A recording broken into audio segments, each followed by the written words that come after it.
what it's like to be in the presence of the Lord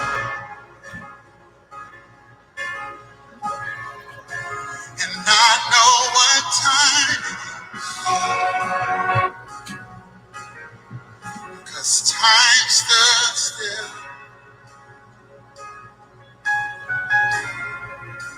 and bodies were healed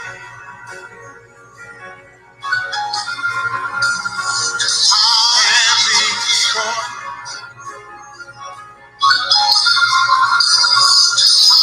because we stayed here in the presence of the Lord. Greetings, everyone. Greetings and welcome to Milwaukee. You deserve better. And I am your host, David D. King. And I have a dear brother, a dear friend, a dear co-laborer, a dear, what else I want to call him? Mighty man of God that's joining me today. A man that walks in integrity, because if he don't, I think his wife will beat him up. But he's a good friend of mine, former state representative Jason Fields. God bless you, sir. Hey, brother, how you doing, man? I am great. How are you? Good. Let me stop the music. And we want to welcome everyone that's probably watching by Facebook, or YouTube or Periscope. We're excited for y'all to be here. If you want to make comments, you would have to go to either the Periscope page is at Mill God Squad, or the YouTube channel at David D. King TV. And then you can make comments. We'll take your comments and put them up as we are talking. But you guys, I'm excited today because this man of God right here, y'all, I can say man of God because he truly is a man of God. And I'm excited to have him here with me tonight. And that is Brother Jason Fields. Sir, how you doing before we get started? I'm doing good, man. You know, I love talking about these kinds of things. And so excited me and you got to hook up and do this, man. So thank you for inviting me. Love what you're doing, man. And just continuing to reach out and give yourself to people to empower them, man. So thank you for all you're doing, brother, you and your wife. Well, first of all, I thank you for being with me, and I thank both of our wives for allowing us to take this time to be together and to talk. Anybody that might want to sew into this work that we're doing, not only to empower and to educate, but we also do work outside of the podcast where we're helping people get jobs, where we're helping people get their business where they need it to be, counseling, ministering. I mean, we're doing it all. And so is this man of God. And before we start talking about the mountain of government, some of y'all might not have saw him this morning. He was doing a show. They was talking about human trafficking. And Brother Jason, before we start on the mountain of business, let's talk about that for a minute, if you don't mind. Yeah. Just share with everybody, what you was doing with the human trafficking.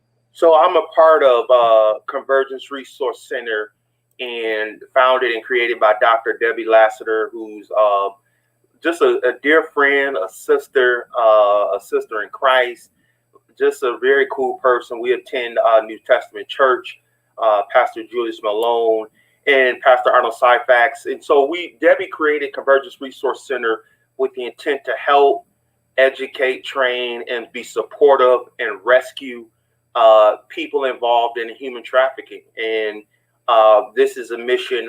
It is evident that God gave her, and God gave Debbie a vision to say, yes, women are affected by this, but we need men to get up and get involved and stand up and say something about this. And so along with her, she helped create and establish HEMAD, which is basically educating men against sex trafficking.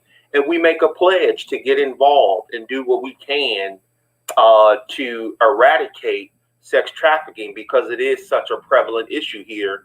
And Wisconsin, I think, is ranked. I think the last statistic I saw was like number 6 in the country. I mean, and when you think about that, it's 50 states, man. You know, we at number 6, and so, and this is something that affects. It's not an urban thing. It's not a city thing. It's not a black, white thing. This is anybody, everybody, in cities, suburbs, and rural Wisconsin. And sex trafficking, man, is like, I think there was one statistic that we used to quote that said that industry made more money than Starbucks, Google, I want to say, and Amazon combined. Wow. Right. And so my job or my role is to talk with brothers like yourself and just bring the awareness and say, we need to get involved. Let's take a pledge that we're going to do something. We're going to get engaged. And that's what we were talking about our launch this morning, earlier today. Amen. Being there, man. I appreciate you. Oh, no problem. And you know, one of the things that I try to tell fathers is that you need to start validating your children, because that is how, when they're vulnerable, that is how they get caught up. You know, they got a predator that's on the internet claiming to love them. And if they haven't felt love, they fall for that. There is something in there called the romantic kind of predator. And this is a person who, that's exactly what they prey on. They prey on a person's weak emotional state, vulnerability, and they're very patient. Will wait people out a year, 2 years. And what I've learned, and it's not like when you and I were growing up, you see the pimps and all that, you thought it was just this, it was one type. No, this game has changed, and you have people out there, exactly like you said, they are preying upon people. And if you're not careful, I always tell me, imagine it's your woman, your son, imagine it's somebody in your family, because, you know, we don't really get involved until it's somebody we know or somebody. That's right. Well, I like to put us on the front end and go, let's think about that before it's us, before it's somebody, you know? Yes. And so you got to really, there's a lot of education about it. It's not what we think. The regular predator and pimp nowadays is not the guy with the hat and the coat on. This might be a CEO of a Fortune 500 company. Yes. This might be family members. It's not just men. This might be women. And so it is a very deep evil. You know what I mean? It is a deep evil, man. And that's why we all have to be on guard. Yes. And, you know, because if adults get caught up and into a internet relationship where they're sending money and getting beat out of thousands and thousands of dollars, and we adults, so you can imagine a kid. Yeah, you know? I mean, and this is adults too. I mean, yes. It is that some Stockholm syndrome. And when you listen to some of the stories and some of the things where a woman or man was getting beat, mistreated horribly, and left and was rescued, but then felt the inclination to still call and wonder how this person was doing. But think about how just trauma, how much trauma you have to have had to go through all of that and still come away with, well, I still need to check on this person. I still need to see if they okay. Like right. This is a person that has not cared a lick about you, but yet, and so there are a lot of things that we take for granted emotionally, spiritually, intellectually.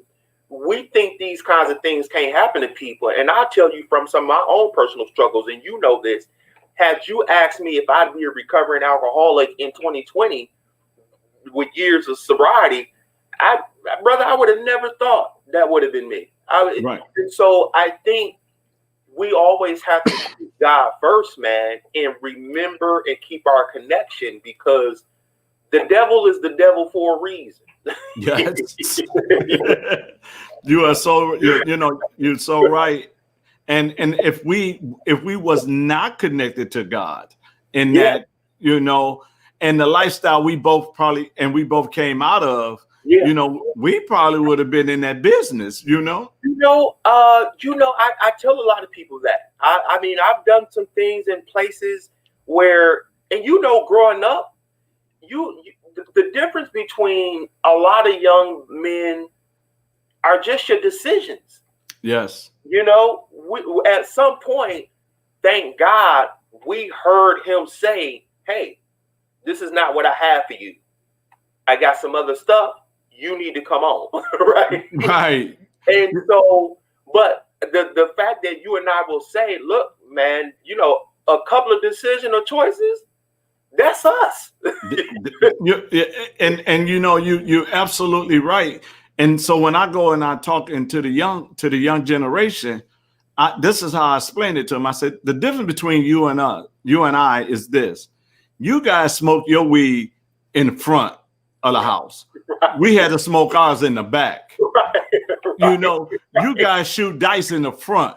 We had to shoot dice in the back. Right. So it's nothing, the only difference was the respect. We had respect. That's what it was. But we was doing the same thing you guys is doing now. So I'm not going to judge you off of what you're doing because I've been there. The only difference is we hid ours. Y'all don't hide y'all's. And you try to tell them, look, we've been there. Ain't nothing down that path. I done went down there for you. Trust me, it ain't nothing down there. So right, we coming back to them and say, look, it's a dead end. Don't go that way. Right. Don't go down there. How do you know? Because we've been down there. It's not good. So and even the church needs to be educated so they can be, because if I can say it like this, and I always get in trouble when I start saying stuff like this, but we as the church are the ones who's pushing our young people to the human trafficking because we're rejecting them. And you know what? And me and my wife talk about that. And I was, and we in the body of Christ have to reevaluate the way we've been doing things. Yes. And it's funny you say that because I don't know why, it was maybe yesterday or the day before, and something about LGBTQ and some other things came up, and I just got hit with, Jason, what I said was, take care of these kids, they belong to me. I didn't say take care of the ones who was okay, who was straight. I said take care of them, period. I didn't give you no specifications.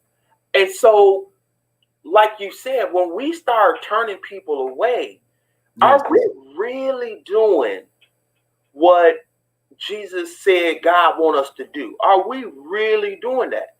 And the killer part about this stuff is when, and you and I have talked about these things, when you say stuff like that, why are you ostracized for that? You know what I mean? Why are you ostracized for saying we need to do better? That's like me being in politics and government saying, no, we need to do better. The problem is when people who feel a certain way because we say that, that's something wrong with them. You know what I mean? That's something wrong when you can't admit that we haven't gotten all this stuff right. Yes. Because if we did, things would be a little bit different. And you're absolutely right. And here's the thing about it to me, in order for us to fix anything, we have to admit to some things. Yeah. In order to fix the relationship between you and your wife, somebody got to admit they was wrong. Yeah. Or you're going to always have friction. Go ahead. When you're looking at even in marriage, if there's a disagreement, somebody is wrong in that disagreement. Or there's been miscommunication and it wasn't presented right. Yeah. Well, the church has been miscommunicating to our young people. I agree with that. Because what you just said, Christ didn't tell us what we're telling our young people. He said, come as you are. We're kicking them out because their pants off their butt, or their hair is nappy, or they got a short skirt on. I agree. So we're giving out the wrong information. So we have to apologize for the wrong information. And if we apologize to them for the wrong information, then they will be open to receive the right information. You know, I think we have to be very mindful of the modern day, you know, Sadducees and Pharisees, where they were pompous. Yes. And if you really look and studied who Jesus hung out with, Jesus didn't hang out with I mean, he did, but Jesus didn't come to parlay with the best of the best, man. Right. Jesus got down and dirty with folks who, you know, and that's where I think, because I used to be one of these kind of guys, and I would say, until God checked me on this, you know, why do you have these smaller, somewhat storefront churches? And it was impressed upon me, hey, these are my disciples, and they're doing some stuff that all y'all bougie people ain't doing. You know, they going into some circles where y'all afraid to go, but yet y'all saying y'all walk with me. You know, and that's just like what we dealing with today is just like what Jesus dealt with, because here's the thing about it. You go get somebody off the streets and bring them into church. The first thing the church say, we don't want them in here. Right. And don't sit them by me. Right. You know, the ushers call security. I mean, because they don't look like you. They don't drive what you drive. Yeah, and man, we done lost it. We lost it, man. I walked in. Here's the thing. I walked into church. Now I wear suits now most of the time, but before I didn't like wearing them all the time. I'm an ex-baller, so I like jeans and t-shirts and all this. So here I am. I walk into church. I'm not going to name the church. Now I was invited by the pastor and other ministers, and the people when I walked in didn't know I was a pastor, nor did they know I was a minister. So when they took me down the aisle and they set me next to a lady that had a fur coat. She grabbed her fur coat real tight. Now, when I walked in the door, I had on, it was wintertime. So I'm like Bill Cosby. I like sweaters. Right. So I had on a nice sweater and some slacks. Never asked me was our pastor. Never asked me was our preacher. Never, nothing. Just took me and set me, right? So when the pastor finally saw me, he was like, oh my God, what are you doing down there? You know, come up here. And when he said, come up here, the lady that was next to me with the fur coat was looking shame, and the usher started looking shame because I didn't wear a shirt and tie or a collar. They didn't let me where I was supposed to be.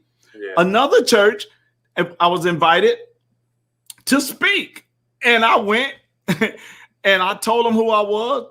Man, they put me so far in the corner that the pastor didn't even see me. So the pastor called me on Monday. King, where were you? I said, I came. I told him who I was. And I'm going to tell you where they sent me. He was heated. Yeah. Yeah. Because if you're not wearing the best of the best, you know, they don't want you. You know, they don't want to have nothing to do with you. So if they did it to me, who's a minister, can you imagine to the young man who won't help or the young lady who won't help? Can you imagine what they did to them? But that goes to a deeper issue. The structure of in the culture of your church. Yes. That goes to, and that's a leadership thing. Yes. That starts at the top. And if you don't say to your people, hey, this is how we operate. More importantly, this is who I have come into our house. In essence, typically how this stuff works is when you invite somebody to your house in this atmosphere, you want to be on your best behavior. You want them walking out going, man, they really got it going on over there. So everybody needs to be on the same accord. Yes. And so if that's not going on, then that's one of those, God has revealed something that we all need to come together as a unit on to make sure this kind of stuff doesn't happen, because that's not the representation of God. Hence, we don't want that representation of us being put out there. You know, you're absolutely right. And the thing that we have to look at when we're talking about belonging to God, okay, and we're talking about human trafficking. It's a big business because people are, number one, they're hurting. Okay. and they're looking for help. They're depressed. They're looking for deliverance. All right. They're suicidal. So they're looking, and the only way you get caught up is when you are hurting. Yeah. When you're not hurting, you're not caught up. Because why? You're on guard. You're not vulnerable. It's only when you're vulnerable is when you get caught up. So if they coming to the church to be uplifted, to be elevated, to be built up, and you push them away because of what they got on, or what they look like, or even smell like, and young people don't want to come to church anymore because of the fact why? They're going to judge us. They don't love us. They always talking about us. They putting us down. This is all I got. You get people that don't wear like me. When I first got saved, I didn't wear suits. I was a baller. I played semi-pro. I traveled. That's all I wore. So when I got saved, that's all I had. And if you didn't accept me because that's all I got, then something is wrong. Yeah.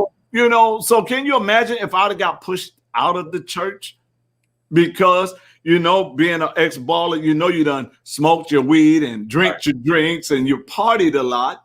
So when you come to a place where God is pulling at you and saying, okay, it's time for you to come in, but the place that you go to thinking it's time to come in is steady pushing you back out and be like, oh no, we don't service your kind. Yeah, we have to do a better job, man. And this is on all of us. Taking things to make sure that it's not about us. Yes. Because that kind of stuff is about your comfort. You know me, every time you see me in a suit, and I have to deal with this. That's my comfort. Right. That's me putting my expectations on somebody, and I'm not God. You know what I mean? Right. So we have to do a better job of living a life and showing people why we chose this path. And I think that's where when kids ask, why should I do it? Why should I? What evidence is you saying you living for God? What evidence is there that your life is, you know what I mean? And so when we're not getting that evidence, then what do we expect? You know what I mean? You and I, if a person came and he wasn't a millionaire and he wrote a book, How to Be a Millionaire, would you buy it? It won't sell. Right. Well, there has to be some validity, some proof. Yes. In your life somewhere, and I think we have to do a better job, whether that's in politics, government. We have to do a better job of answering the question, I think, as believers and as disciples, why should somebody follow us? Why should somebody even entertain Jesus as your Lord? Why should they entertain that? Because you just as broke as I am. You ain't got no peace. Your family, you struggling just like me. So what evidence is there that we're showing people this is why we do it? You know what I mean? Yes. That's where we sort of gotten disconnected, whether that's in government, politics, business. If young folks look at us and they don't see no proof that this is a good thing, right. Then why do they do it? That's I'm glad you brought it that way. Boy, you good at this thing. You just be whipping it. So that's going to bring us right to the mountain of business that we want to talk about, because it's about that in everything that we do. And a lot of times what since we're going to go into this, the reason a lot of believers' business is not really successful like it should be is because they leave out that they're a believer while they're doing business. Yeah, man. Yeah, if that's not the foundation, I believe,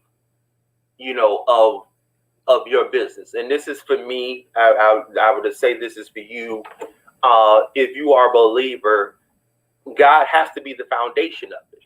Yes. When God is the foundation and when you plugged in, you understand that there are three places you can always be in God, and this goes in business. You're the head of God, which I've said this before. That's the worst place to be, because that means you out there head, you doing stuff on your own.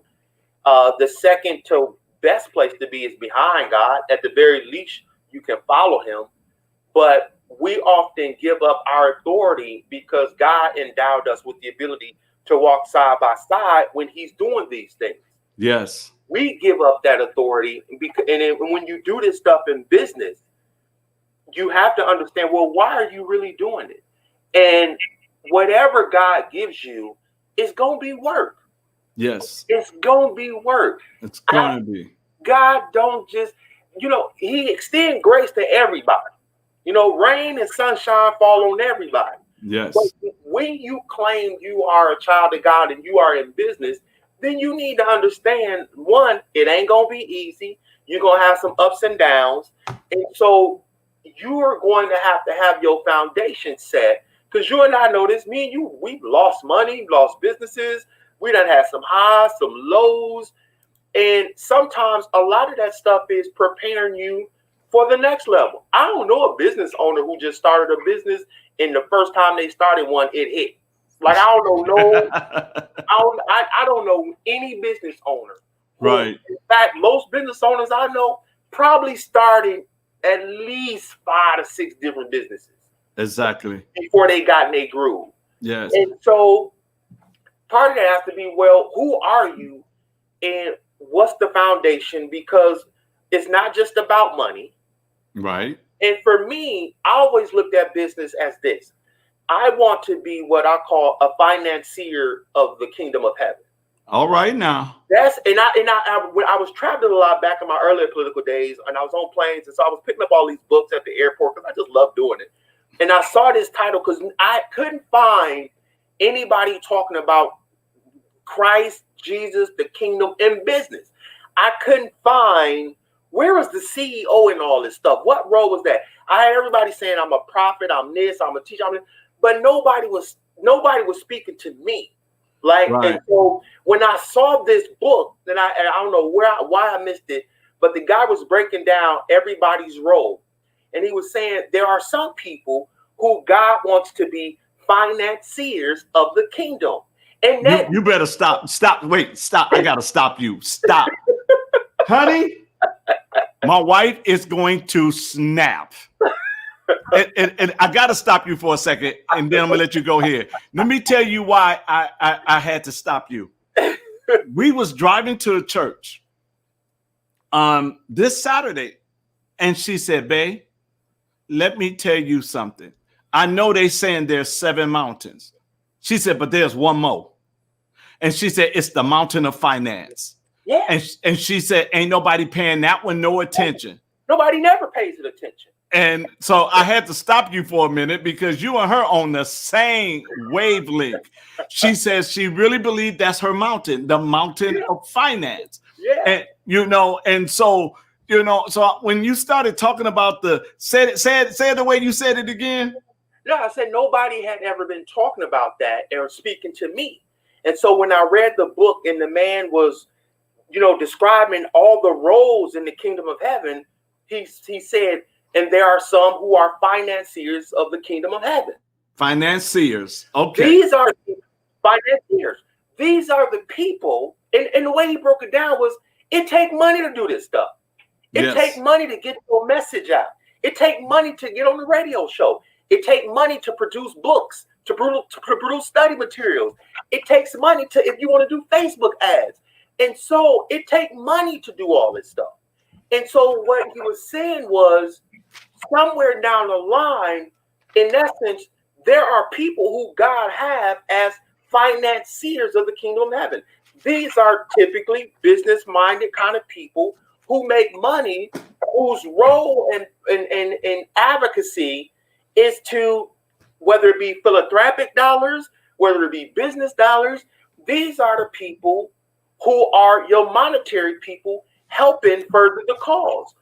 All these folk ain't just, when you look at all this stuff, man, T.D. Jakes, Joel Osteen, name anybody, Creflo, none of these people got there on their own.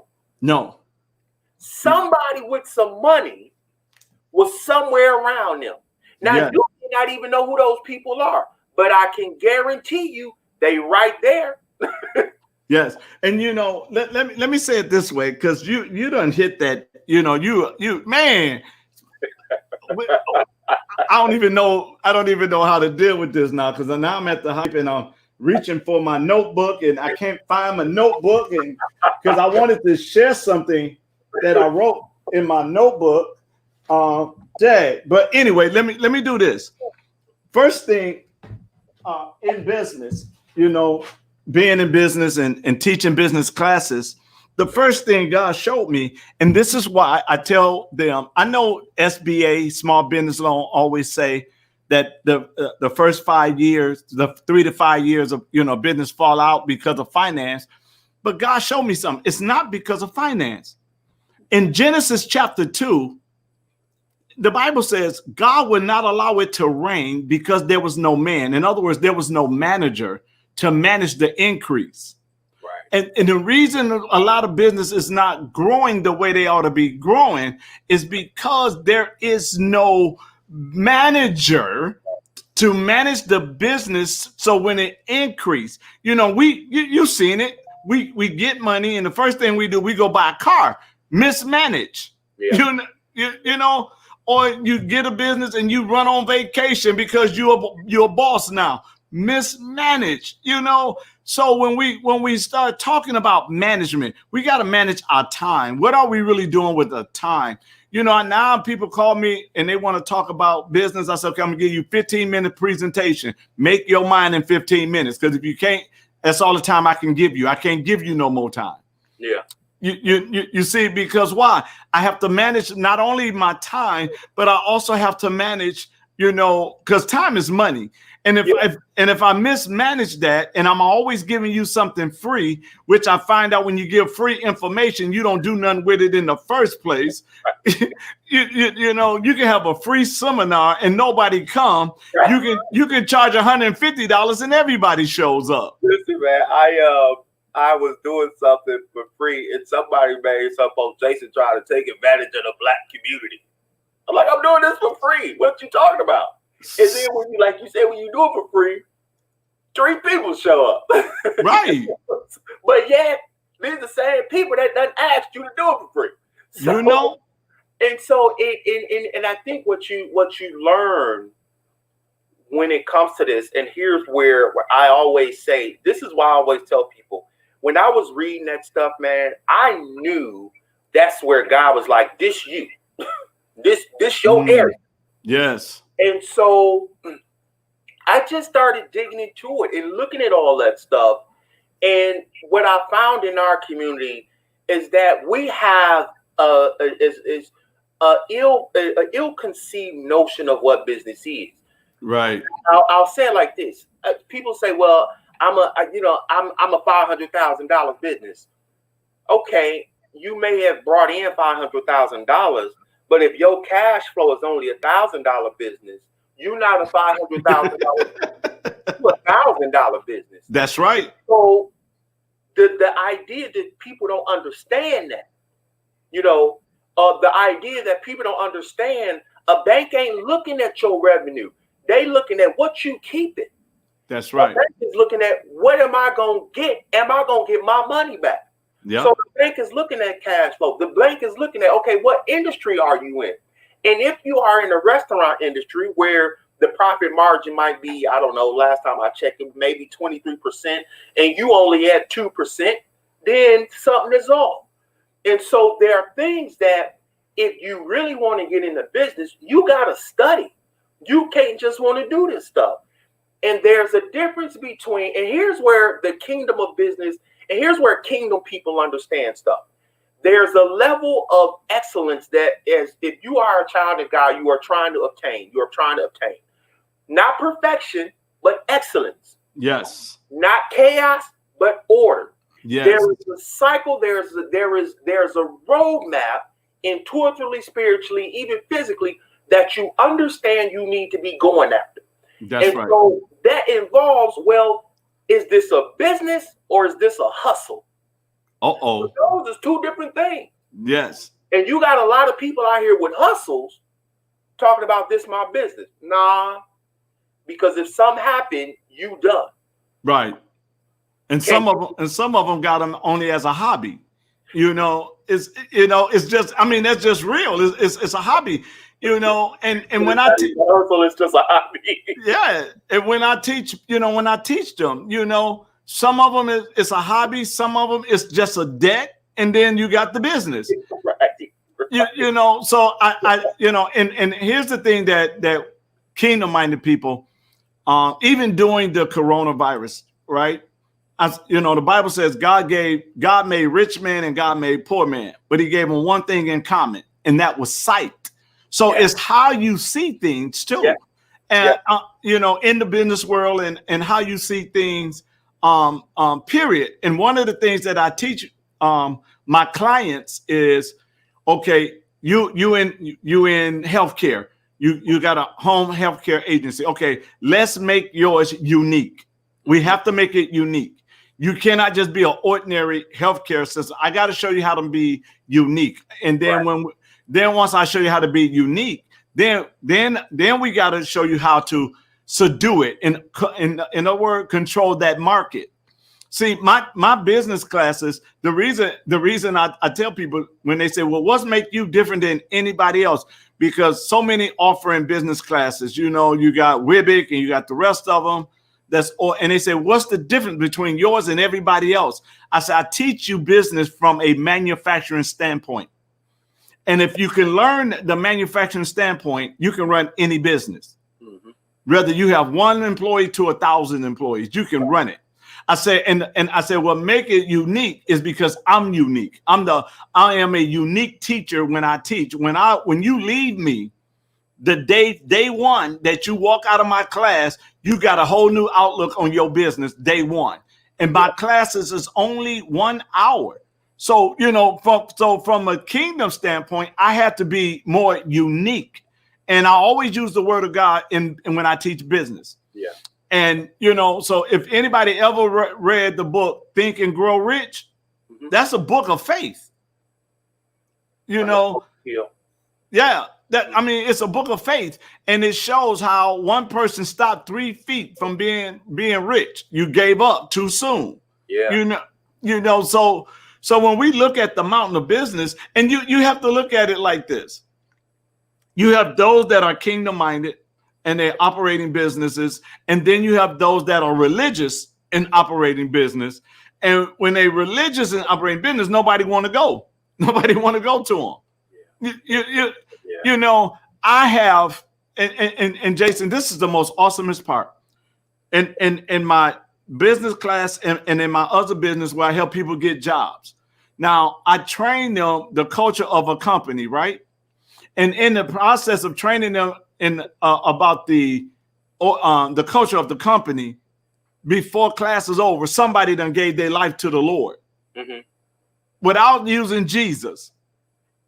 Just giving them the principles of God, because that's how every millionaire became a millionaire. They understood the principles of God. They might not didn't know God, but they knew the principles. And if a business owner understood the principles of God, they would be successful in whatever they put their hand to do. I agree with that. I agree with that. I think there are certain things that, when you're talking about business and kingdom business, there are certain characteristics that you all have that are in common. You operate first. I think most people understand why they're doing stuff. A lot of people start businesses and they don't know why they're starting businesses, or they're starting businesses just to make money. And the problem with that is, if that's all you're doing, you're more susceptible. You can go either way. You can become evil with that, or you can find God and give God glory out of it. But most people I understand who are kingdom business oriented people understand that there's a reason why they're going this route, and 9 times out of 10, it's built upon a serving sort of attitude. It's built on, yes, I want to give God glory with my talents. I want to honor God by this. He gave me these talents. That was his gift to me. What I do with it and the glory I bring with him, that's my gift back to him. And so most business people, when you're in the kingdom, at some point you come to that realization. And then number two, you act with integrity. You understand that there are going to be situations where, you have to really be in tune. Yes. Because, it's better to give than to receive. And so it all boils down to, are you operating out of kingdom principles? Because if you are, there are certain things that you can stand on. It's better to give than to receive. And when you start to incorporate all these things in your business life, you begin to understand how you add value. And I can't mention enough how I think you really have to understand, next to love, the Bible talks about money more than any other topic. Yes. It gives you, whether it's Proverbs, parables, the rich man, the businessman, a business person does this. It says this stuff in the Bible. And so when you use those tenets and those principles, it's actually helping you become a better business person when you start taking all that stuff into account. And then when you have that, man, you won't just do anything for money.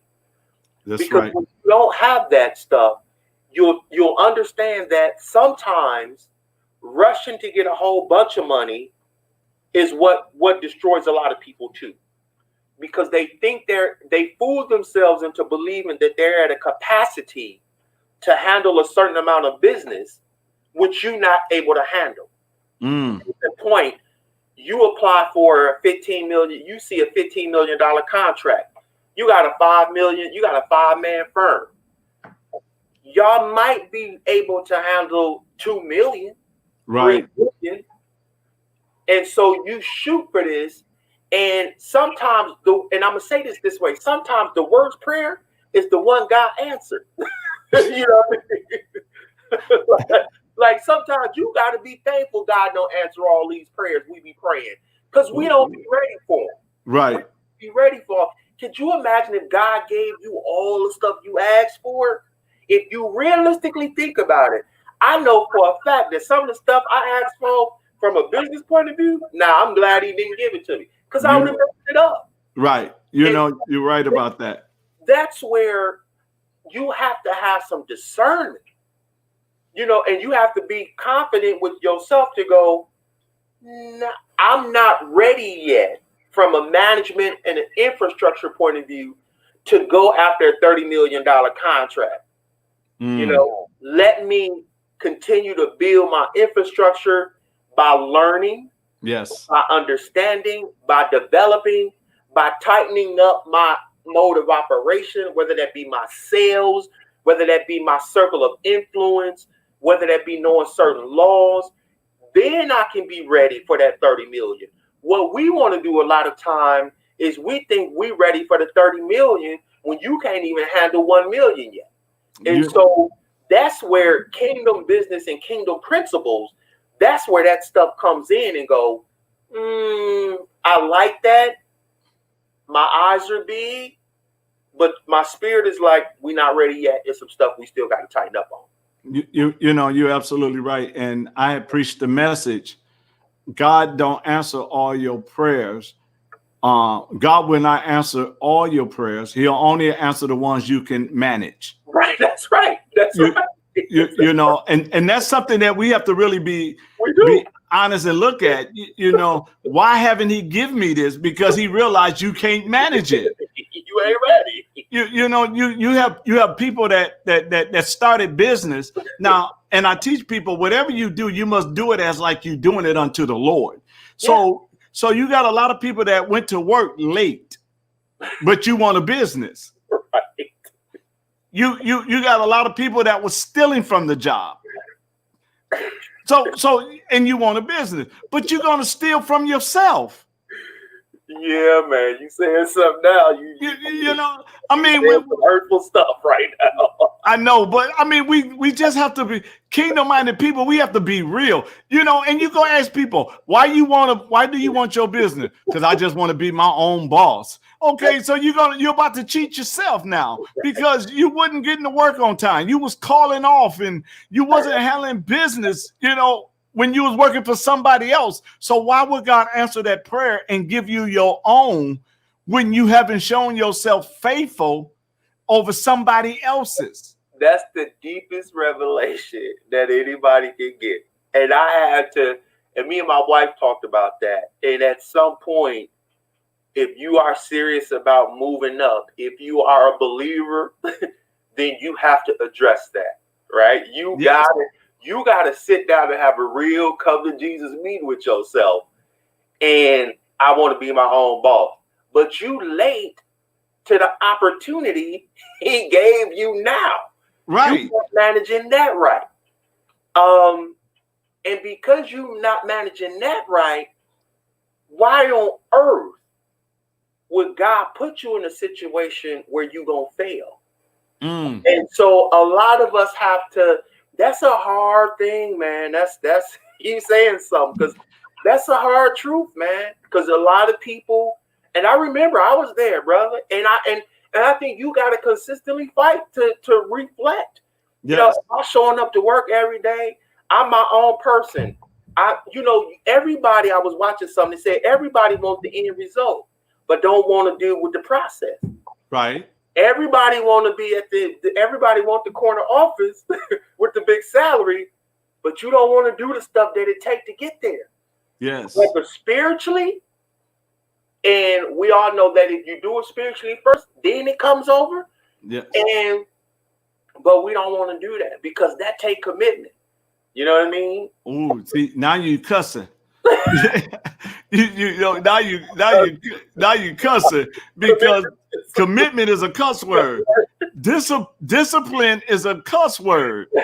You know, you tell somebody, okay, they say, I want to be promoted on the job. Okay, here's the thing. You really want to be promoted? Yes. Okay, I'll tell you what. Get to work early every day from now on and be the last one to leave. The devil is a lie. Yeah, man. You'll be like, what? Yeah, If you want to do it, you know, you got to do what it takes. See, yeah, man. And see, I'm from that throwback where that was taught like, yo, you need to be one of the first people here and the last people to leave.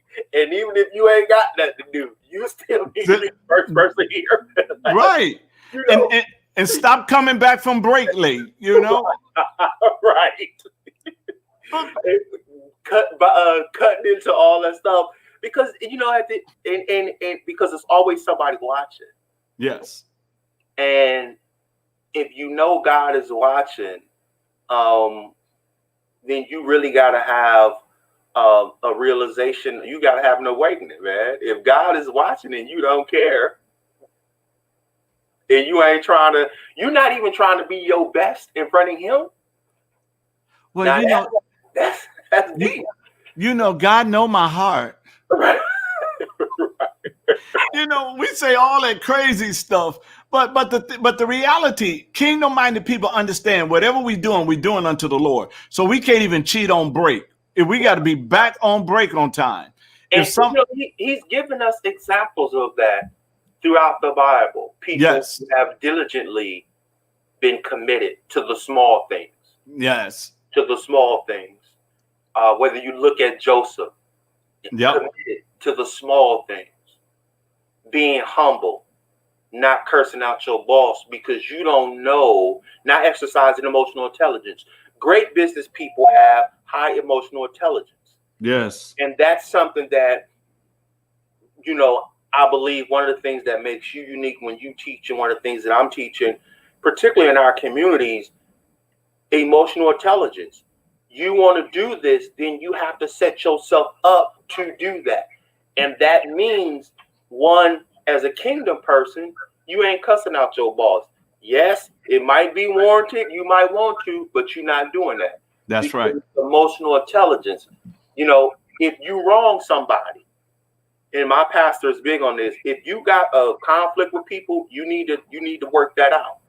And that's something that I'm still trying to. I mean, I ain't there yet. I'm still trying to. Because I'm gonna be honest with you, there's some people I could care less for because they done came at me, but in my spirit, I'm trying to deal with that.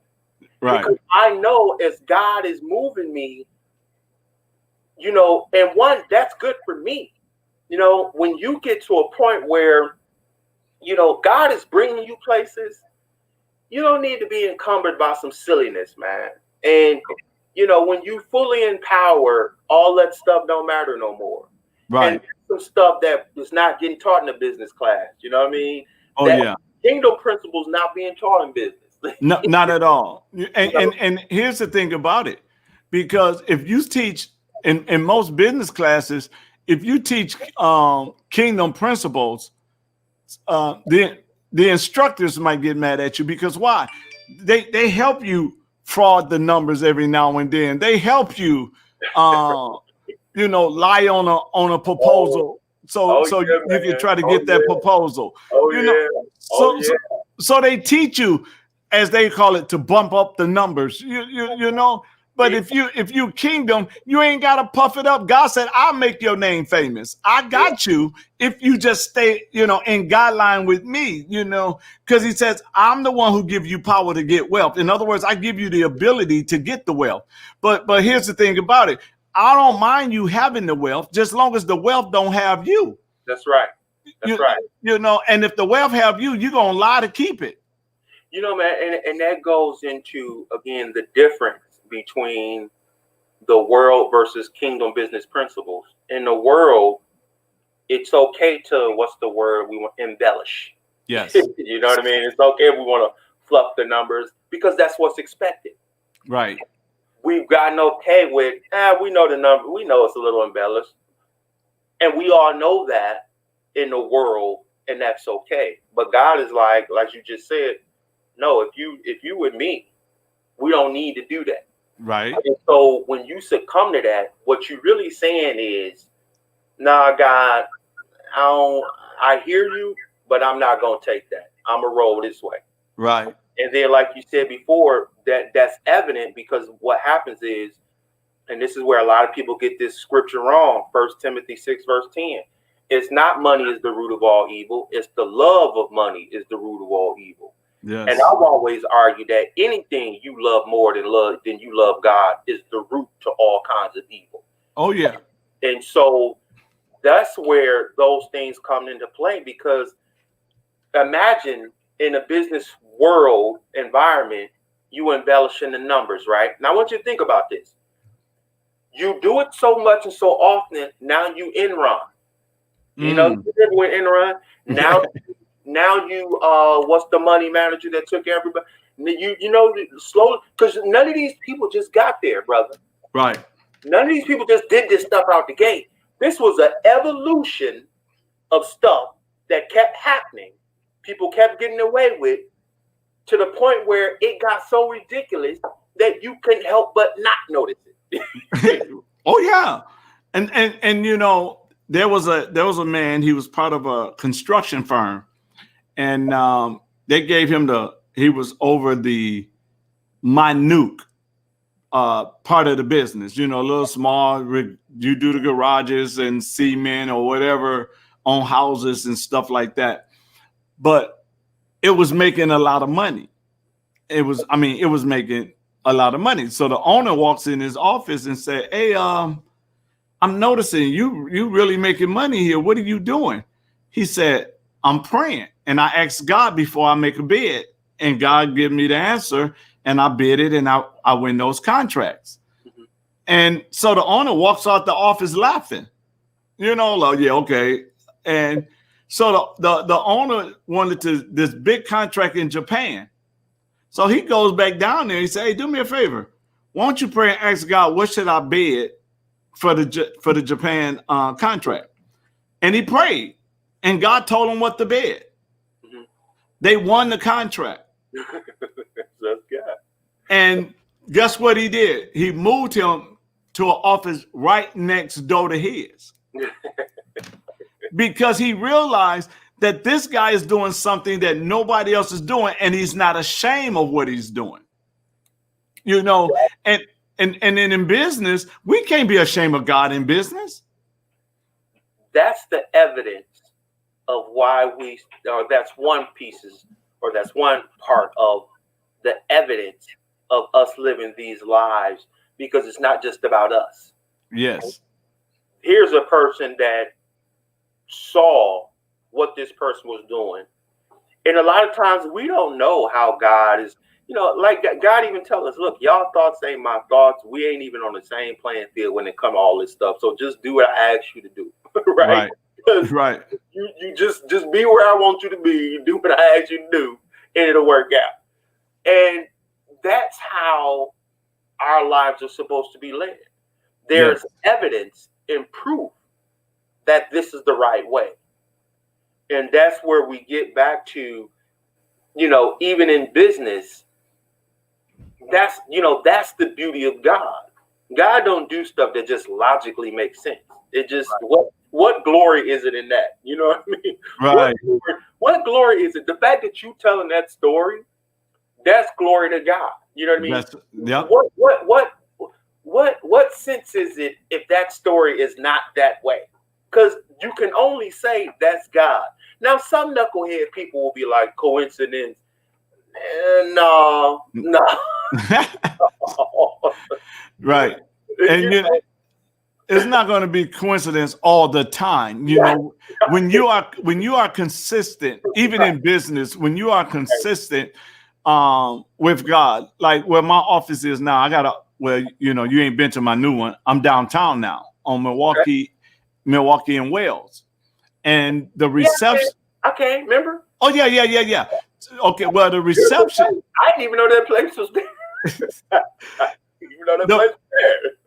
The receptionist is now seeing God manifest and move, because she's watching the people that's coming in and out of my office, and she's watching how those that are in business, they're coming back with testimony. He told me this, and this is what happened. And he told me this, and this is what happened. And she sees somebody else, and oh my God, he got the job. Oh my God, this person didn't look like he could. Nobody would want to hire him. And you helped them get the job. So she's literally watching God move, and she's the receptionist. And she's sitting there like, "You are special, ain't you?" I said, "No, he is. Yeah. I'm just the instrument." Yeah, I mean, and that's the beauty of it in business, that people are watching. And I think that's why most of us need to understand these kingdom business principles, that God is a God of order, and that God will bless you financially, but there are some things you got to do. You know what I mean? Yes. There are things that you need to adhere to. Show yourself being approved. A lot of people don't study. We just want it to come. We just want to start the business, and we want money to come. Right. That's not showing yourself approved, man. That's not getting to an intellectual level of understanding. Yes. And in essence, what you're really doing is saying, I want to take advantage of you, God. Just do this for me. Give me this, and I'm gonna be good. You're absolving yourself from working with them. And I think that's where a lot of us miss it in business. I mean, I can tell you, man, when I started meditating and writing down stuff and meditating about it and praying with God and talking about it and giving things over to God. Yes. And I found that when I started doing that, I didn't worry. Because when I didn't worry, I think that shows God you have faith in him. Yeah, that's right. Everything is going to work out the way you want it to. But what I have noticed, that even when things haven't worked out the way I wanted them to, there was always another blessing in it coming around the way. There was always something I learned in it. I always came out better. You know what I mean? I've always come out better, stronger, and wiser. And I think that's what makes good CEOs good business people. That you have that connection with God. And I'm still learning this now, trying to discuss and take decisions to God and not just run and do stuff on my own, man. Yeah. And the Bible talks about in all our ways acknowledge him and he will direct our path. But and when it comes to business, the Bible also says the children of darkness are smarter than the children of light because they take the principles of God and that's how they becoming successful in everything. And for example, I try to tell every business owner that I'm dealing with, the book you need to get is called Tax-Free Wealth. If you don't get mad at another businessman because he applies something that you could have learned and applied to yourself, and so we don't want to read books that dealing with business. We don't want to read books because that's taking too much of our time. We want that microwave. We put it in the microwave, and all of a sudden, bam, it hits. And then, that's why we got a lot of businesses closing right now. They want to blame it on the pandemic. No, you did not execute the business in a godly manner.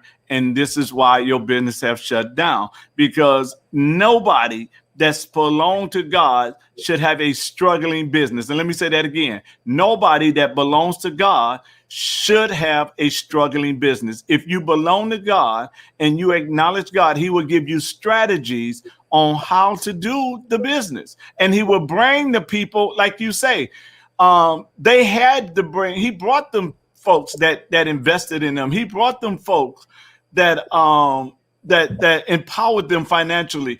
Matter of fact, I had a man, and he never would let me say his name, so I'm not going to say it today. He came and he saw the Operation God Squad. He saw what God Squad was doing. This man funded God Squad. And he said, you know what? I'm going to pay your salary. You keep doing what you're doing. And he paid my salary to the fact that my salary was so good that I was able to hire 4 people and split my salary with 4, and we all ate. And that's a financier, man. That's what financiers do. So he came in my office back in 2010 when it was getting real tight. And he said to me, he said, it's getting tight and we might have to lay some people off. And I really don't want to lay anybody off because they're family. I said, let me tell you what you do. Read this. And he read the scripture where God says, I'm going to bless those that bless you, that prefer happiness and prosperity on you. And I'll curse him who curse you or use insult language towards you. And I said, now you bless me. So guess what God getting ready to do? I need you to go to your company and I need you to speak to every line. And I said, you speak the word that you're going to have business in every line. And he went and he spoke exactly what I told him. And guess what happened? His competition folded, where his business boomed. That he couldn't even come to Milwaukee no more and hang out with me because he had too much business. That's a good problem, man. It is. And I say that to say this. If we really, really trust God, like you say, if we really, really trust God and we take our business and put it in the hands of God so God can give us the strategy on how to run our business, how to do what we do, then he's going to always get glory. God doesn't get glory when a believer's business shut down. Right. How is it that the believer's business shut down, but the heathen's business is not shutting down? Man, that is, we forget that there are certain strategies in our outlook that even in the midst of all these things, like you said before, like when this pandemic or when all this stuff hit, well, what was the strategies? What was the game plan? And that's hard for some people to hear because it's much easier to say, I didn't do something right. I didn't talk to God enough, or I wasn't plugged in enough. Yes. And the reason why I say that you always have to be plugged in is because that begins to shape your mindset. Whereas I think with believers, and me and my wife try to consistently tell each other, and she's better at this than I am. What I found is that we encourage each other when we start to get down. We remind each other of how blessed we've been. And I think when you're around kingdom business minded people, that's a prerequisite. Yes. So in business, you know this, who you surrounded by, you know, who's your circle, who are the people, who are your confidants, who are your advisors? Yes. Because if they got negative outlooks, you know, when you got God on your side, it's kind of hard to not be optimistic and not acknowledge that even out of chaos and darkness, there's opportunities with God. You know what I mean? Ooh. And so as a business person, when you're a kingdom-minded business person, you become trained into always looking for opportunities versus accepting what you see. Mm. Oh my God, you said a mouthful. And that's why in the middle of the pandemic, I've moved my office downtown because, to me, I get excited, and everybody that know me would tell you, we think he crazy, because while everybody else was panicking, I was getting excited because I'm like, opportunity, opportunity, opportunity, opportunity. So, so when we look at it as, okay, opportunity. Before I moved downtown and the pandemic hit, and all of a sudden nobody can get around. That was an opportunity. So I drove Lyft. Yeah. And it seemed like I was the only one out there because I couldn't even get a break. I was the only person out there.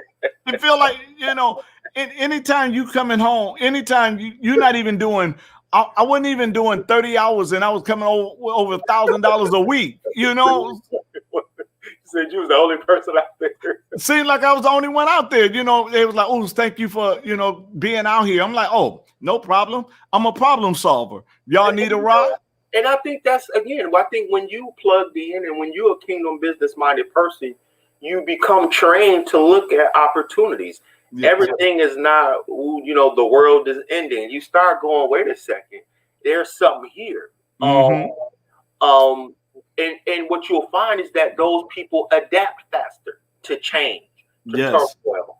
Yes. And, like you said before, what made some people stay in business? Some adapted their business style, their infrastructure. Hey, okay, if we're not going to be opening, curbside service. If y'all can't come here, we'll come to y'all.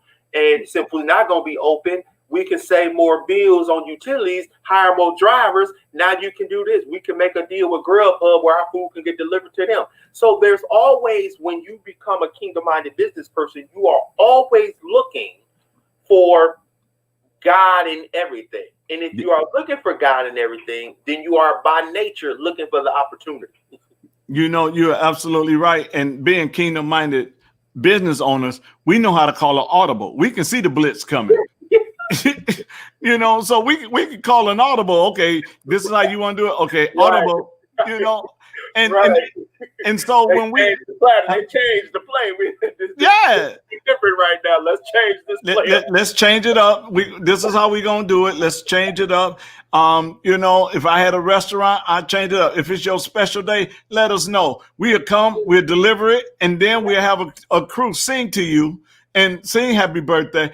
You got to be creative in everything, and I wouldn't even call Grubhub. I'd get somebody else to say, okay, you struggling? Let me start you a business of transportation. You support and you go ahead and do this. Now, guess what? I ain't paying gas. I'm not, you see what I'm saying? And I ain't got another employee because I'm a subcontract you. And that's where you get into why I believe God raises up business-minded individuals to look at what you just said, things like that, and be the catalyst for those ideas. Mm-hmm.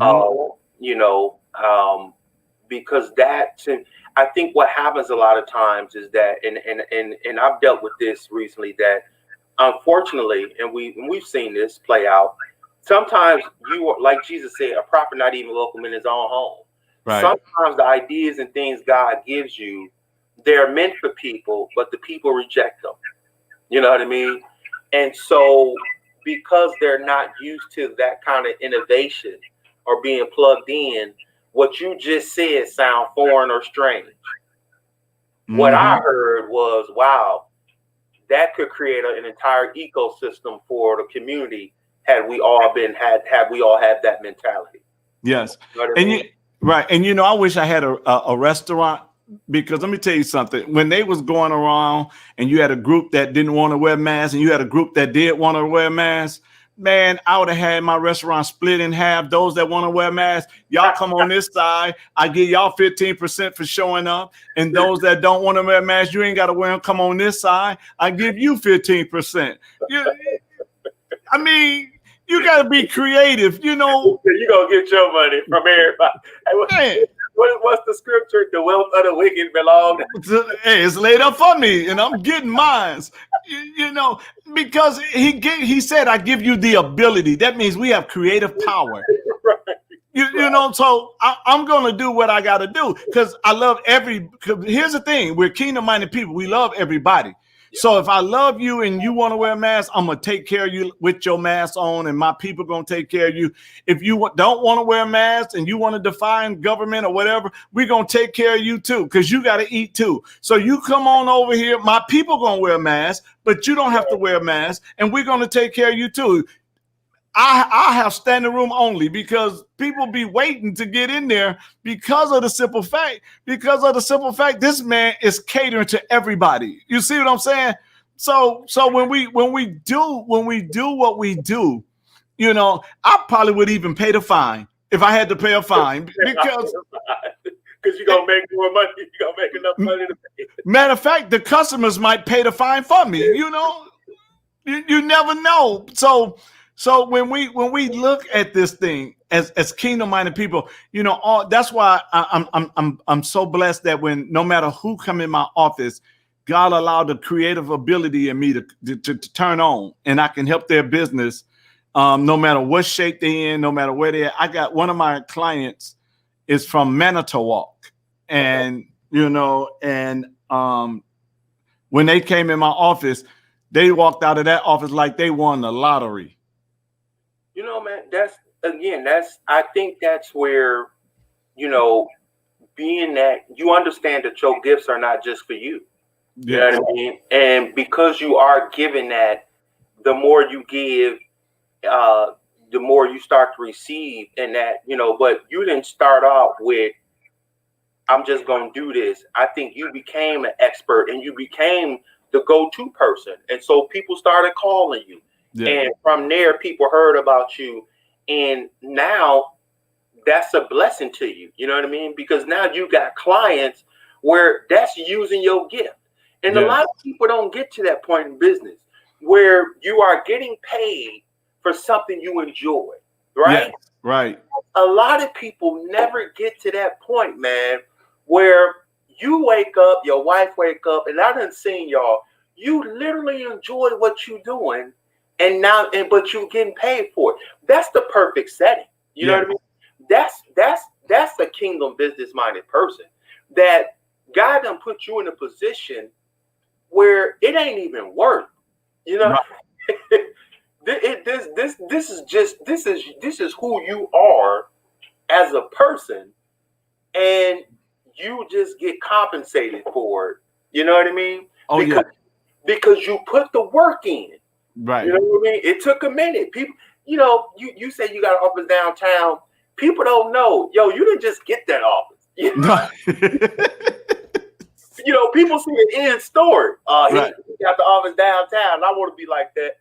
Then that means you gotta want to do and go through the stuff that I went through to get that downtown office. It didn't just happen, man. You had to go through, prove yourself, get betrayed on, get talked about. Get people trying to ruin your name, steal your clients. People don't know. You ain't just get the office, know. And see, you're right. People don't know. And see, when before I became kingdom minded, I was religious, and what I mean by that was being religious in business is dangerous because you're giving out and never taking in. And then somebody brought to my attention says, you ever rode on an airplane? I said, yeah. They said, when no airbags come down, what's the instruction of the airbag? I said, you put it on yourself, then help somebody. She said, say it again. And I'm like, aha, I'm putting it on everybody else and didn't have the oxygen mask on myself. So I'm dying while everybody else is surviving. You know what? That should be a business principle, or somebody should teach that as well, which I know you do. Yeah. Because what I find is that people like you, me, and a lot of other people have had that revelation. Somewhere down the line, we will sold this help everybody else out at the jeopardy of yourself. And that's not how this is done. No. It's not that you don't care about no other people, but it's how you can't help feed nobody if you still hungry and you ain't eating. That's right. You can't give nobody money if you broke. So the question becomes, how do you make sure you are in a position to be of value to somebody else? What we was told or so was you need to be of value to people. Okay, but at the expense of not helping myself? I mean, if we both broke, busted, and disgusted, who helping who? You know, right. You know, and that analogy you gave, somebody else told me that. I remember it to it like it was yesterday, man. I was 30 years old. Justine McCord, I remember it like it was yesterday. I was managing my godfather's campaign, Tyrone Dumas, when he first ran for county executive against Scott Walker. Somewhere down the line, I was a young stockbroker for all the black folks around here. And two people had told me this. It was like three people's confirmation. I don't know why or how we got into this discussion, but I know she said it. Randy Myers, who was the president, I think, at that time of North Milwaukee State Bank, they both said, you can't help nobody until you help yourself first. Meaning, what's the rule? What happens when the airplanes start going down? Who do they say you got to save first? Yes. And it wasn't a greed thing. It was, if you're not in a position to help folk, how you gonna pull that off? And so somewhere I was always thinking, I need to be able to help people, then that's how I'm gonna make money. Well, yeah, but the process is not that. It's you gotta be able to be in a position to add value. And in order to add value, you can't be worrying about what you gonna be doing. Yes. And you know, we also in adding value, I think the biggest problem that you and I had in the beginning is we didn't know our worth. No, no. We didn't know our worth. And days where I still don't know. Right. My wife, man, because I had some business meeting. I told my wife a number. My wife was like, "You need to start letting me negotiate." You know, and you're right, man. And I told my wife this. I said, the problem with Milwaukee is Milwaukee people will have you thinking you crazy, or that either you the crazy one, or that you not good enough, because the expectation level is so low, and the lack of creativity, innovation, and seeing things will make you feel like something wrong with you. Ooh, yes. And you and I have witnessed this. People will literally be looking at you like you speaking another language. Mm-hmm. And so it's something that my wife told me, and this is another kingdom business principle that I think, like you said before, we were underselling ourselves. We didn't know our worth. I was talking to my wife about something. I said, there are times where I wonder if I'm qualified and all this stuff. And again, me and you, all the stuff we do, you don't keep track of all the stuff. You don't know it until somebody says something. Right. She said, Jason, God doesn't call the qualified, he qualifies the call. You know? I'm 46, bro. She told me that maybe a month ago. Blew my mind. You know, that is so true. That, I remember, and you talked about your wife when it was coming to negotiate. I'm walking in the house, just had a conversation with a millionaire on something that I wanted to do, and I'm excited about it. And I begin to share it with my wife. I'm like, hey, I'm about to do this deal. And she was like, for how much? And I said it. She said, nope, no. She was like, oh, no, you ain't. Oh, Right. no, you ain't. So I had to, let's just be honest. As a man, we had to swallow that pill, My wife be looking at me like, that's what you got out there. Like, right. So now I sat back and I thought about it. It was a hard pill to swallow, but I thought about it. she was right. She was right. Yeah. So when I went back and I renegotiated and I came back home and I told her, I said, yeah, I renegotiated and I did it for, I think I said 5, 6, and 7%. She was like, yes. Yeah. I'm sitting there like, okay. I mean, I think that's the beauty of the kingdom business principles, that when you begin to, I think this affects you. These are not just our wives. These are our business partners. These are our advisors. These are people we look to for their counsel. God puts you around people who can help lift you up.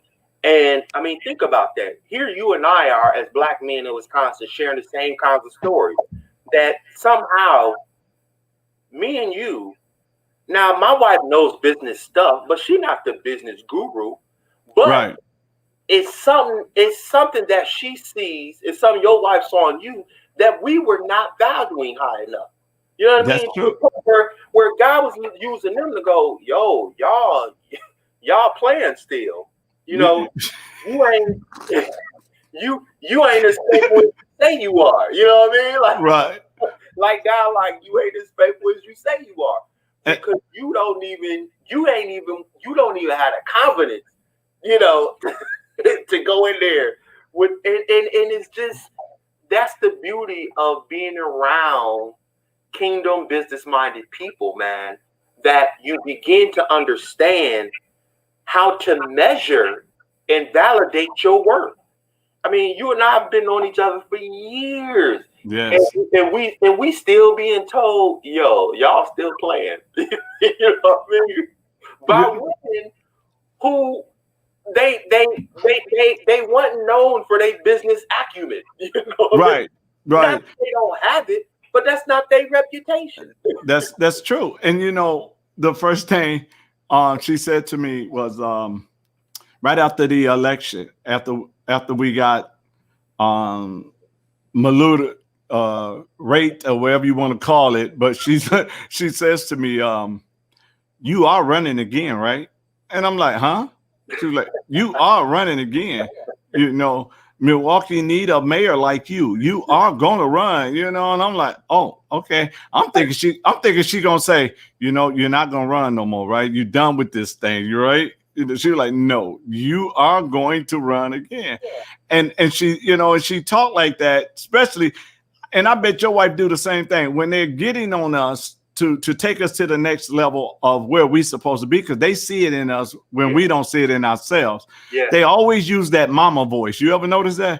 Yeah. Man, I always tell people, like, Tasha is the chief financial officer in our house and like the chief operation officer. And it was just, it's so much stuff to business and to just the relationships of how all these things are supposed to work. Where you need people. Granted, we're talking about business, but this happens to be in our marriage and personal private lives too. But even in business, you need people who can add value or a set of skills to what you bring to the table. You need to be able to operate like that. And I'm a firm believer that the only way you can find those people is through God, right? I'm a firm believer that the only way you can find those people who will be that is through God. And it's another place where people get shortchanged in their business life, going into business with the wrong people, man. Marriage is not just marriage. Marriage is business. Right. Marriage is a whole bunch of stuff outside of just two people talking about I love you. It's way more than that. And when we get into business, you and I have seen people really make mistakes by getting into bed with the wrong person. Family members, people who don't have the same convictions as you do. Right. You know, people who may not be believers. Yeah. You know what I mean? Yeah, and you know the Bible talks about that. Yeah. The Bible says, don't make a vow with, he tell us who not to make a vow with. Right. Don't get yoked to these kind of folks. Right. And I've made that mistake, man. I've been in business with some people who was, we running a business, they smoking weed with the money, like, yo, you ain't paid the employees. And these people coming up to my job, like, no, man, and that's going into business. Everything that sounds good ain't good. That's true. And if we can teach people you want to make sure you go into business with people who are yoked to you in some way, shape, or form. Yes. Not yoked to you, but yoked to God, or at least has the same set of values as you do. Yeah. Because it is, when that's not the case, man, you are asking for trouble. Yeah. I too got in business with a lot of people, and now I see different programs out here that look like mine's. Mine's been out here for 20 years, and don't talk about the thievery. And at first I used to get mad. I used to get furious. Yeah. But then a young man walked in my office, and God, I knew when nobody but God that sent him in my office, and he came in my office and we got to talking, and he was like, what they did, don't get mad. That's just, even though they don't give you credit, that's your fruit. Yeah. Looking at it, man. He was like, that's your fruit. I used to call them Ishmaels because they could never do what I do, even though they set it up. Mm-hmm. And almost the same concept. If you're gonna steal something, at least change something in it. Don't make it look identical or so similar. But in the process of it, though, I realized, I'm like, okay, if it's helping people, fine. I can't nobody stop me from doing what I do, no way. So don't be mad. It's a fruit. Somebody saw and they plucked the fruit from your tree and they planted it and they done sprouted up. But man, I used to have them call me and want to hang out, and then all of a sudden, then you hear them lie and say, God gave this to me. God didn't give you nothing. Because what they did was, and this is something people got to understand, we in business and we're here to make money so we can live and all that. But our business is mainly a ministry. Yeah. And if you don't have the anointing for that ministry, you'll get frustrated. You'll walk away because it ain't look at this. 20 years in the city of Milwaukee, helping people get jobs, helping people get off drugs, helping people that didn't have a place to live. All this work that I've done, do you know not one elected official in the city of Milwaukee, I'm talking about aldermen and everything, that running around passing out these little proclamations?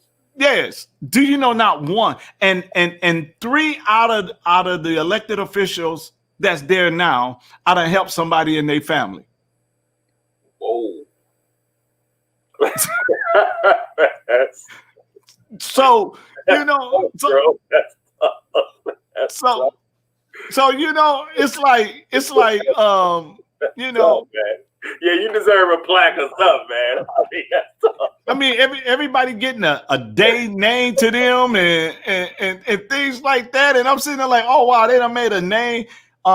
This is so and so day and so and so day, and I'm sitting there like 20. How to help these people? 20 years of labor, but I'm glad I did it to the glory of God, because then I would have had some kind of problem. You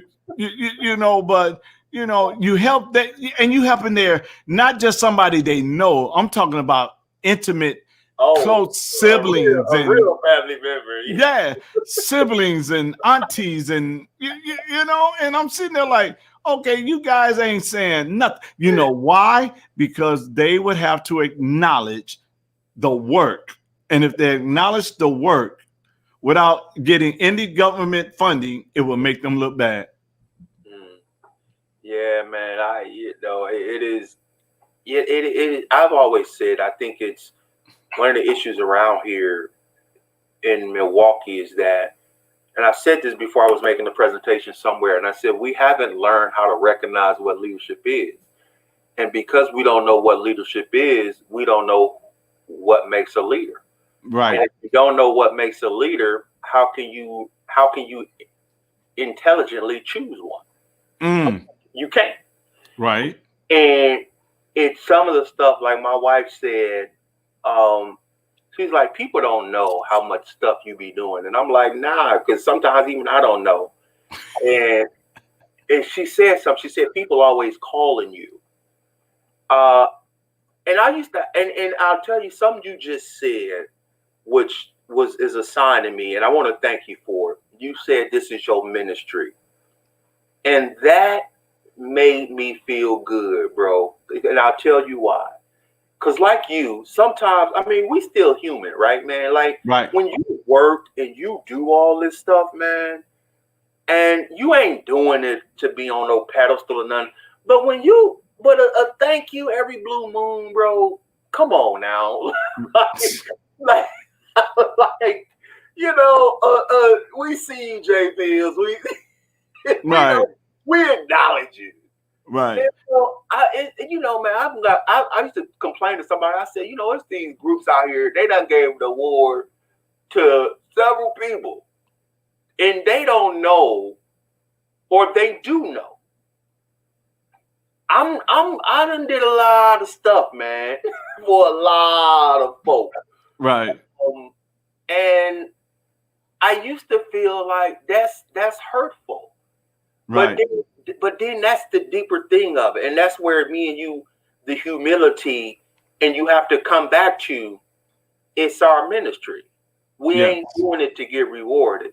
But not to say that it don't bother you sometimes, because I'll be honest, man, I see how we be, and this is a Milwaukee, this is a Wisconsin thing. It's not even Milwaukee. This is a Wisconsin thing. Right. I see how we just award the same people. And I have a problem with that. Right. I have a problem with it because what it says is we are not evolving. Right. It's not about the award. It's about the intellectual capacity that goes into that, which says to me, if you consistently choose the same people and we are still in the same place, there's something amiss here. Oh, yes. There's something that's not connected because we keep putting up the wrong people on a pedestal, but then as a community, we complain about it only to turn around and do it all over again. That's the part that bothers me. Right. Because it says that, again, if I don't know what makes a leader, then I can't tell you what a leader is. And if I can't tell you what a leader is, how can I be choosing these people? You see what I'm saying? That's happens, good. You continue to choose people based on what? So that's the underlying issue. It's not that I have a personal problem with some of these people. It's just that the system in and of itself and our willingness to take ownership of it, that's what bothers me. Yeah, and and the thing about that is this.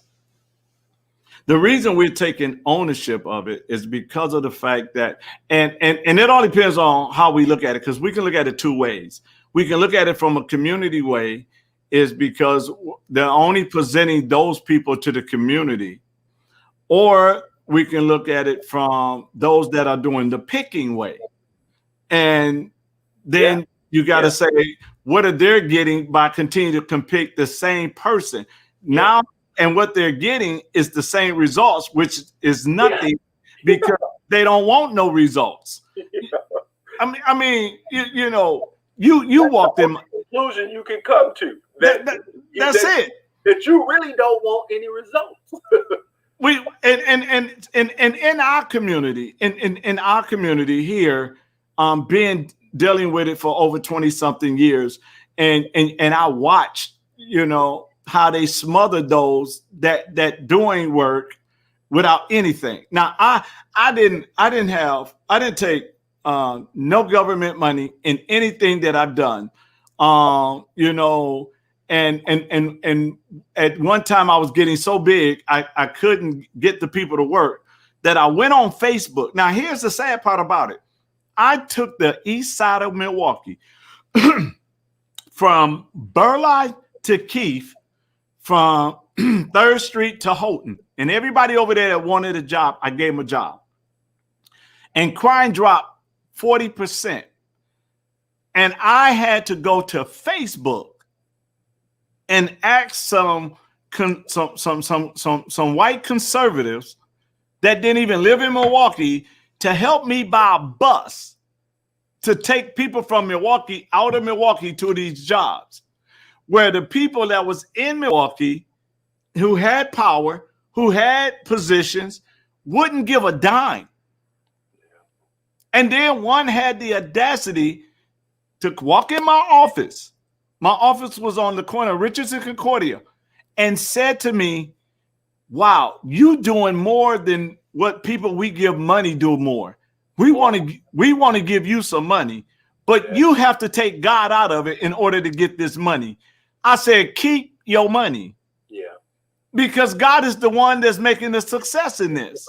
You want me to remove the one constant, the one reason, the one person that's making this all work? You want me to take him out of it? Right. So I'm sitting there and I look at this, and then I look at everything else that people are doing, and I'm sitting there and I'm saying, okay, am I on the island by myself? Am I the only one that sees this? Am I the only one that sees that the condition is not getting better? It's getting worse. And then those that are starting, even those that starting up businesses, they're shutting down, and some of the loans are now repossessing stuff from them because of the fact they couldn't pay that loan. And if they ever would have understood business, they would have never took the loan because of the interest rate was too high.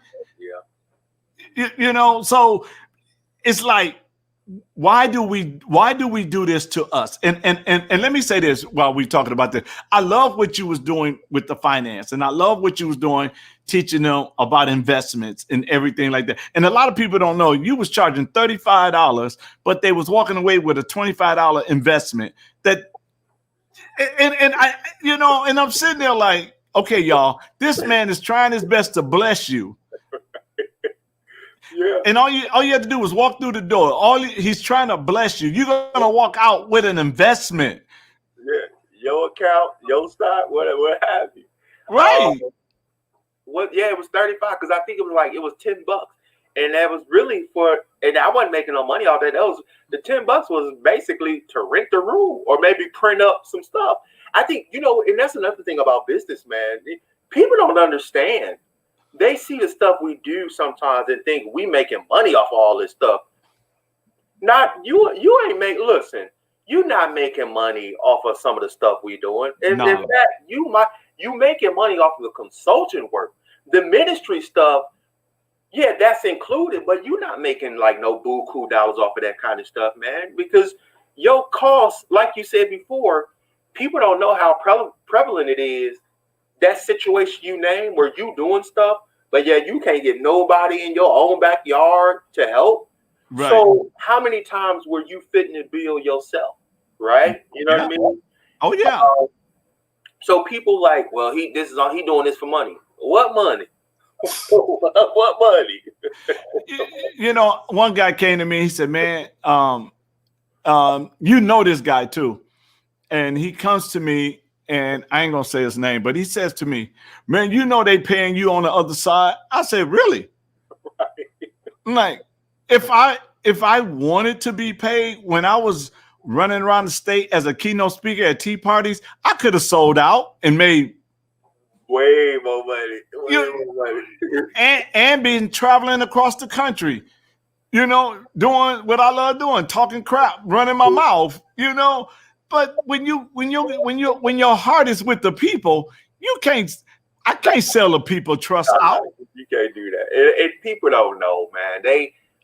What I found is that when you're in business, your whole mindset and the way you look at stuff is different. Yes. The principles that God has been teaching me is, and a lot of it has to do when you get to a level, you constantly looking up. Yes. And what you understand is it's the people who, and when I say beneath, I don't mean beneath as in intelligence or a good bad person. I mean belief from a viewpoint kind of advantage, a viewpoint kind of. If I'm looking up and I see all this stuff, or if I'm up here and I can see everything from here, but it's a person out here and they only see all this stuff, they shooting up at me, they shooting up at you because we see more. Right. Don't mean we better, don't mean we smarter. We just at a different place where I see more. Right. And if I acknowledge you from all the arrows you shooting up at me, that means I got to look down. And if I look down, then it means I ain't looking up. And if I ain't looking up, I ain't looking up to God. So I can't change the direction of where I'm looking to address your dumb tail. You're absolutely right. It ain't nothing personal. It's I'm looking up because I'm at a situation where I see more. So I can't respond to them arrows you shoot at me because you don't see what I see. Right. So it's easy for you to say, David, you get money. Yeah. No, I see more. And you know what I told him? I said, listen, the problem is you think I'm getting money because you done sold out. You would have did it. You That's know, the issue. you know, you criticize you. It's only them projecting what they would do if or they done. Yeah, that's or done. And that's what it really is all about. You doing this, you doing it. No, it's hard for you to believe that I'm not doing that because that's what you would be doing or that's what you've done. Right. And what I've learned is that you think about it, man. Every role model, biblical character God has given us in the Bible has had to deal with that. Yep. Kingdom business people have had to deal with that. That in essence is almost prerequisite to God moving you higher. Right. It comes with the territory. Yep. And you know what's funny about that though? When you say that is because it's this. Them same ones that shooting the arrows are the same one that's sending the people. So I'm sitting there like, you trying to take me out and you want me to help them in the process of you taking me out. But because we belong to God, what we got to do? We got to help them anyway. Yeah. I mean, yeah, man. Listen, we'll be out here for 2 more hours, brother. Oh yeah, we gonna have to oh my God. Yes. So but you know, this has been awesome. And man, I just love getting on here and talking with you because you know, you keep it real. You know, you ain't out to trying to win a popularity contest or anything of that. You know me. You know, we just do the work, man. Just do the work and keep on moving. Yes. So again, you know, I really appreciate this because, you know, this is something that, you know, we have to get out and we got to get people to understand is that when we as kingdom business owners, we understand that everything we do, we give the glory to God. Yep. And we don't look down on anybody. We look to help them up. We want to help them succeed. We want to help them be successful, but at the same time, you know, we can't compromise or lose our spot with God. That's you right. know, just That's for right. a couple of dollars. So That's right. That's right. I won't, you know, I can't trade that. No, I keep on my forehead the rise up was fast, but the fall can be faster and harder. So and I done fell, and I don't like falling. So I know, right? Put myself in no position where I'm gonna fall. Yes. And my one of the mothers of the church, she always said to me, stay on the wall. I said, Mom, I cannot come down. I can't even come down for a meeting. You better come up on the wall if you want to meet with me. I can't come down because when you come down, the work stops. That's right. It does. And we can't allow it to stop right now. You can't go backwards, man. You can't go down. Well, I just want to say, man, first of all, congratulations on the work that you're doing with the human trafficking and all that God has given you, and that you are a financial seer. Did I say it right? Financier. Yep. Financier. Yes, that you are a financier, and I'm gonna give that word to my wife. I'm be like, babe, you got another financier, because she was like, you gonna get it in a minute. There's another mountain, and I'm like, okay. I say I'm gonna do my homework, but Jason came and confirmed it now. So, but no, seriously, I'm just grateful. Tell your lovely wife, thank you for allowing me to have this time with you. Likewise, man. And for those of you that's been watching, you guys can. As soon as I can control my mouse, there you go. If you love this program and it's beneficial to you, then sow a seed into us at Cash Out West God Squad. We're excited to be here. On Wednesday morning, we have a special show Wednesday morning. It would be 11 o'clock our time and 12 noon Eastern time. We're going to be talking about the mountain of government, and I have a pastor, John Perry from Brunswick, Georgia, who's going to be running for mayor of the city of Brunswick on. And if I could steal you, and if you could have jumped on Wednesday morning to have two men of God, but this man of God, he's running for mayor. And we're going to talk about the mountain of government and how important it is for real men and women of God to be in government, because I made a statement the other week that I preached. Whoever governs the law controls the culture. It's true. So if people in office that are immorality, then our country will be an immorality country. That'll be our culture. That's true. That's true. So, so we got to make sure that whatever we do, we do it to the glory of God. So that means we need people in business, politics, education. We need everywhere. We need the body of Christ, because I like to say it this way. These mountains are kingdoms, and they have to become the kingdom of our Lord, and it cannot unless we take them over. So we got a lot of work to do. Again, this is my dear friend, brother, Jason Fields, y'all. We thank y'all for tuning in with us. We thank y'all for what's the name of that book you was reading at the airport about finance? Find it. I'm gonna find it, and then I'll send it. I'll text it to you. All right. And when he does, I'll let y'all know, because we all gonna go get that book, because knowledge is power, and it's more powerful when you apply it. So I need it all. Yeah. So I thank you for being with us. I thank everybody for tuning in.